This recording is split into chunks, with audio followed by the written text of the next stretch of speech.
Hi Hi guys. Welcome back to the podcast.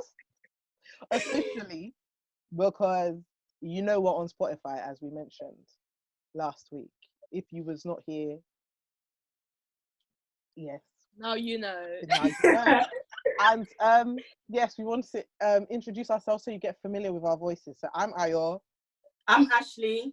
And I'm Temi. And we're your hosts. Yes, we are your hosts.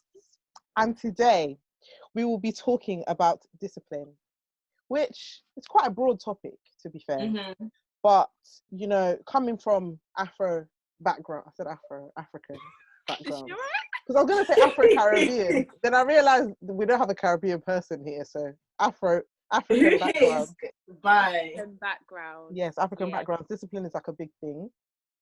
And what's the right discipline? What's the wrong way to discipline, etc., etc.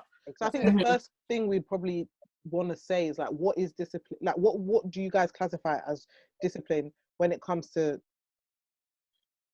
kids? Because some people think of discipline as only like physical, like, oh, okay, you did this, boom. Yeah. While some people think of discipline as everything. So yeah. Okay.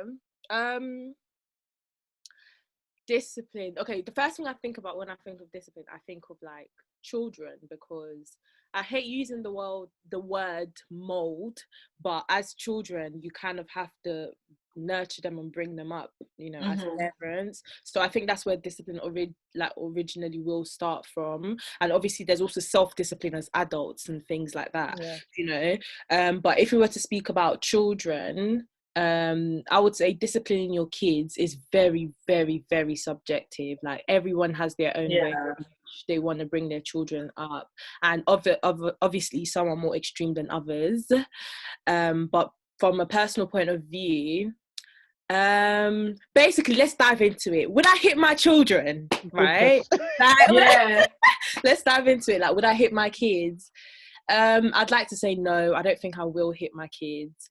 And the reason I say that is because I don't know, like, as a kid, I don't know if I really learned from being hit. If anything, it just made me really scared of my parents. Yep. You know what I mean? Yeah. Like, in terms of like what I did wrong, I didn't understand at the time it was wrong. The way I understood, the reason why I understood it was wrong was because I got hit, not because they explained why it was wrong to me. That's it. So in terms of doing it again, would I have done it again? I was a bit of a stubborn child. Maybe. Exactly. You know?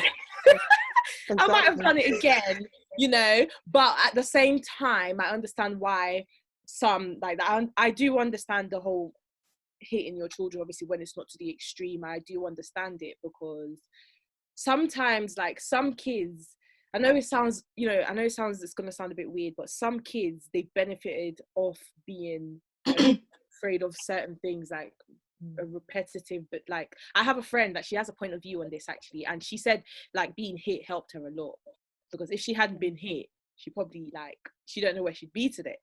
Personally, I don't agree, because hitting for me did not do anything.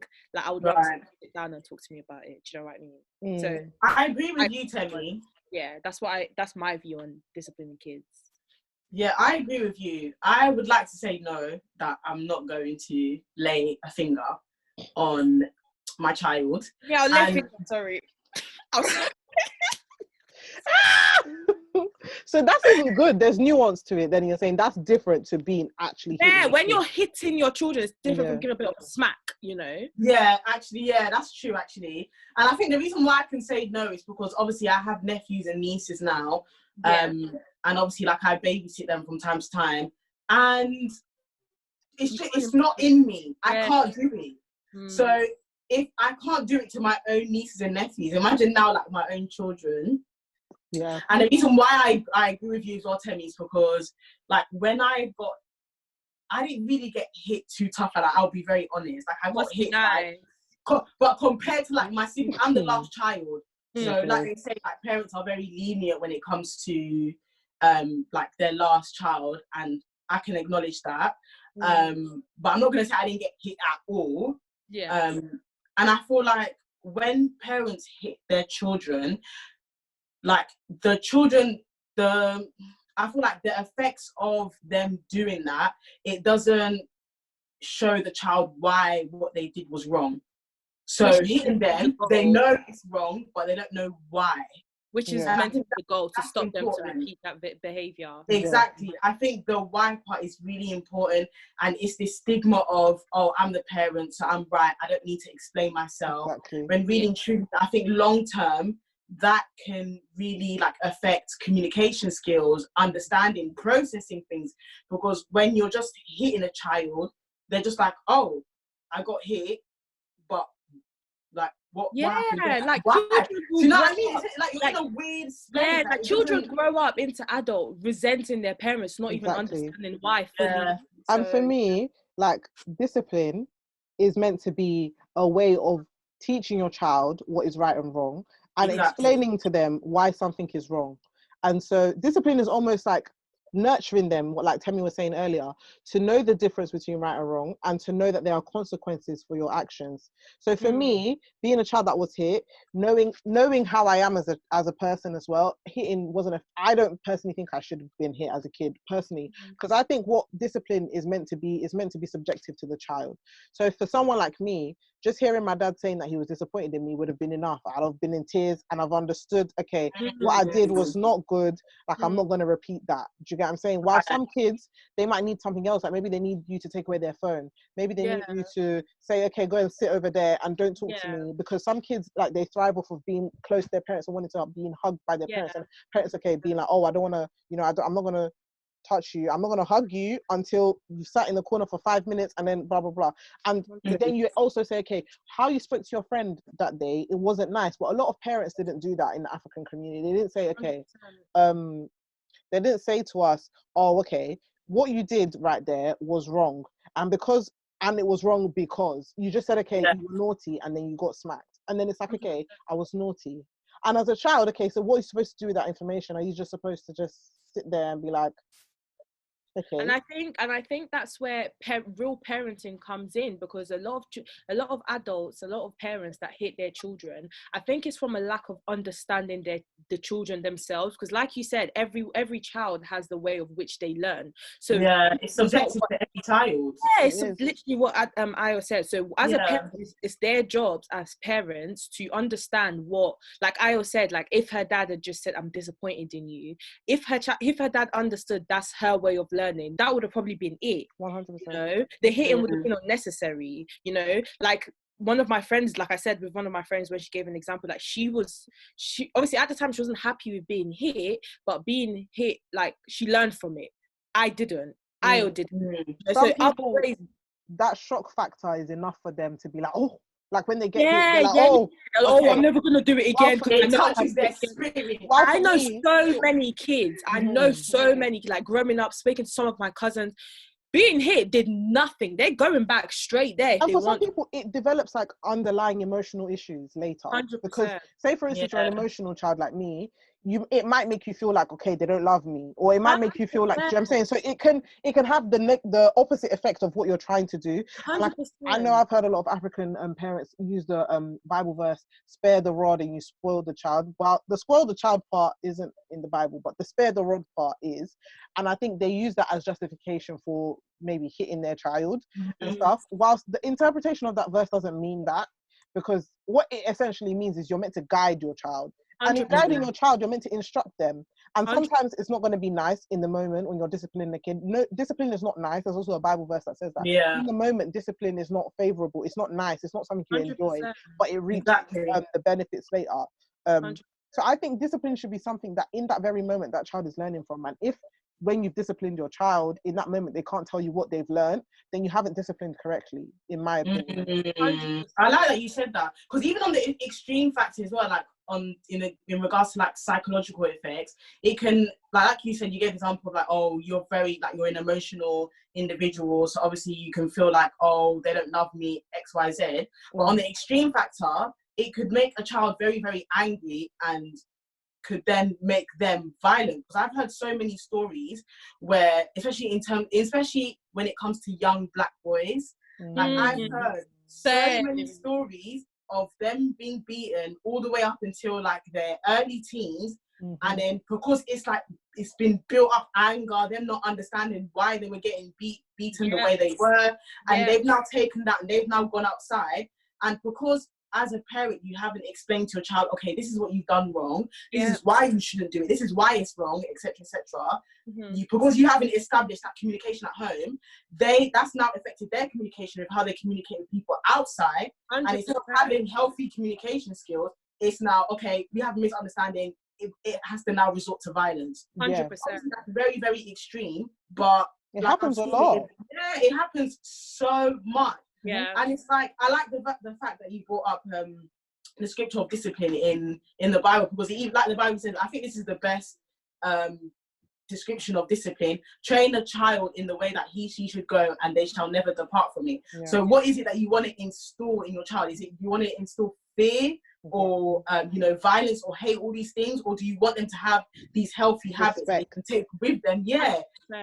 That's what it is. Like, I feel like a lot of parents, they don't care if the child doesn't, I'm not saying they don't care that the child doesn't respect them, but they're happy like if their child fears them. And that's not good. And that's not good, because where does it get, like, I'm trying to imagine myself being a parent and my child being afraid of me, then I'm losing a lot of like quality time with my child. That's the time you get to know your child, get to know who they are for who they are. Like, I remember when I was younger, my mom said this thing to me. She said, oh, Temi, like, obviously I think I was about 15 at the time. She was like, Temi, no one can come up to me today and tell me what you can and can't do, because I know it. If someone tells me today that you've done this, I will confirm if my child has done that or not. That's how confident she was that she really knew me. Do you know why? Because as much as me and my mum are really close now, we had to go through some things to get to where we are today. And of course, I think a lot of parents, where especially mothers or maybe fathers too, I think what the reason why they're happy installing fear in their children is because they want to differentiate.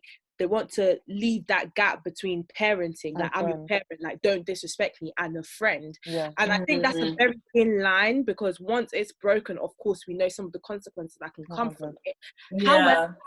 However, it's actually the best thing to be able to differentiate between the both of them, because once your child understands that, the relationship will just flourish, because you have a good balance of friendship with your parents and you have a good balance of parenting. Like, you understand. I agree with that completely, because I was watching a parent talk about this recently on YouTube, and they were saying, I think they were saying that they think it's okay to be a parent and a friend, but not a parent and a best friend.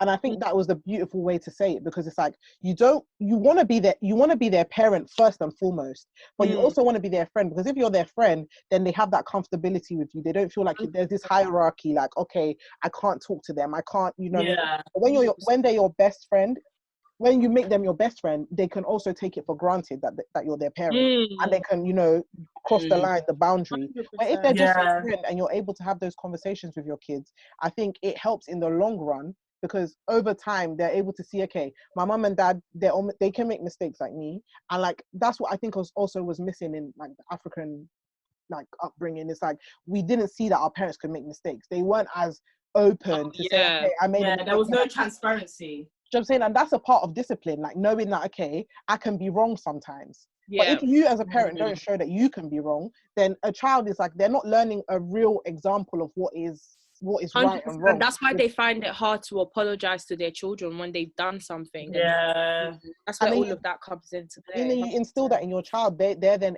unable to apologize to other people, because like it's all a cycle. Like the way you parent, it will all just, it's like I don't know how to explain it. It's just it carries on onto your kid in different ways, because obviously if you do something, like it just travels down unless things are explained. I've noticed that if you don't explain stuff to kids, like for me, if you didn't explain stuff to me, I'm just there like, okay, I'll find out for myself then. I feel like that's the majority of children, because they need things to be explained to them. Like, even as adults, how do you get something that isn't explained to you? You have to get, like, it's a cycle, it's a process. You have to communicate something and you need to educate them. But the way you do it is very important. Like, you can't, obviously they are kids, so it's very, it can sound funny to say don't belittle them, but just, do you know what I mean? Just tell them in a loving way, and the difference that can make, the difference that probably would have made in my childhood, like would have been massive because I'm a type of, I remember being a type of child that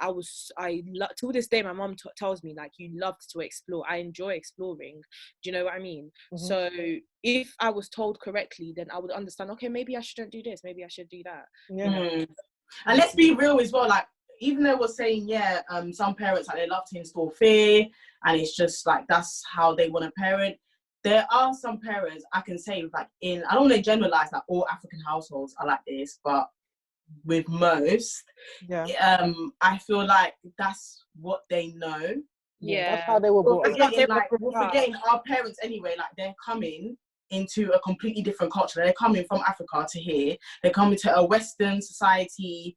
They're coming from getting beats from from switches and all these things, all these equipment, and then coming to this side of the world, and then all they have is, like, I don't want to say all they have, but it's like the naughty step and then the timeout, and for them it's like, what's that? But then I think the reason they respond like that is because they were taught that what they were brought up as was the right way to do it. But for a lot of them, they don't see the flaws in the way they were brought up. So they're just like, okay, if my parent did that to me, like, obviously there's flaws in Western parenting and discipline. There's a lot of flaws too, but I do think the difference between African and Western parenting is the child has more of an identity and of the child is recognized as a human being more. Whilst in African culture, I think until you're grown is when you're seen as even still sometimes you're 20 even still sometimes your opinion doesn't matter. Do you know what I'm saying? But it doesn't even matter until, like, you get to your mid-30s and then you're like, and I think that's where in discipline, that's one thing that's major in discipline, realizing your child is a human being, and so their opinions, their thoughts, like, their emotions matter. So it cut out because we're using Zoom, so as you guys know, sometimes technical difficulties. But yes, so I think I was just saying, there are pros and cons to Western parenting and obviously African parenting, and I think what the most important part that one of the most important parts of discipline is recognizing a child or whoever you're disciplining as a human being and seeing that their emotions matter, their thoughts matter, how they're going to feel after you've finished talking to them matters. And I really agree, like, I really love what both of you said earlier on, which I think is literally my last point, is discipline is subjective to every child. The same way with us, like, the boundaries that you might set, that Temi might have, aren't the same boundaries that I'll necessarily have. Is the same way, like, with a child, like, a child will respond to different means of discipline. So you have to really recognize your child as a human being, and also just do what works for that child, and really just love on your child and let discipline come from love. Because I feel like when it comes from fear instead, that's when it becomes not correct. 100%. Let discipline come from love. Have a lot of implications with relationship. 100%. 100%. I think that point is the best point to round up on. Literally, let your discipline come from love. Because I do think a lot of parents discipline out of worry that their child is going to come rebellious. So then they're scared. And so they're like, okay, what can I do to make you afraid of this trouble that you're about to cause? But it's like, okay, if you show them why not? Like, if you show them that, okay, I love you so much and you have so much potential. Do you know what I mean? So I think that's... I get that. And my point, just to round up on, you know what it is? Like, I feel like everything that we've all said is, like, I feel like I'm going to even take that on in terms of, like, obviously being a parent one day. By God's grace, we're not going to have naughty kids or going to trouble us. So it's going to be... But let's not deny there are some kids, oh my God, they're handfuls. So maybe not to even say, like, of course, like, sometimes, you know, telling out of love is very important, of course, but it's not enough for some children. Some kids, it's just like, even if you do it out of love, you end up being a pushover because they're not even trying to hear it regardless. So obviously, but I do think for a kid to get to that point, this is probably just my opinion, but I feel like a lot of kids, by the time they've gotten to that point, is because a lot of stuff in the beginning wasn't nipped in the bud. Like, I don't mean it in, like, a harsh way, because I'm not coming at any parent. I know what you mean. But, like, I have I have some kids in my life that I'm like, it's your parent that has allowed you to become who you are today. Do you know what I mean? 100%. Like, let us know what you guys think, like, in the comments below. Like, would you discipline your child, and how would you go about disciplining? Would you hit your children? Like, continue the conversation. We want to know you guys' perspective and all that good stuff. Please do, and share this video and subscribe and like. Subscribe. And we love you. Thank you for watching. Thank you for watching. We'll see you later. Bye.